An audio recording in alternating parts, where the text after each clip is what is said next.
এই প্রবাসী ভাইটা হয়তো টিকিট কাটার একদিন আগে তার মাকে ফোন দিয়ে জিজ্ঞেস করছে, মা আমি তো কালকে দেশে আসতেছি, তোমার জন্য কি আনবো।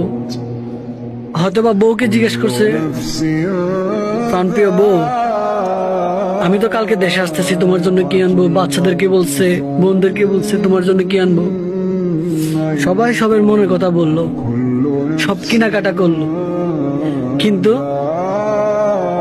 যার যার গিফট কিনছে ওই গিফট গুলা আর কারো হাতে পৌঁছে দেওয়ার মতো শক্তি আল্লাহ তারে দিল না। আল্লাহ তারে যাওয়ার মাঝখানেই বিমানের ভিতরে তার শেষ নিঃশ্বাস ত্যাগ করছে। সবাই ভাইটার জন্য, এই রেমিটেন্স যোদ্ধার জন্য আমরা একটু দোয়া করি, সবাই যেন এই রেমিটেন্স যোদ্ধাদের বেহেশত নসিব করে।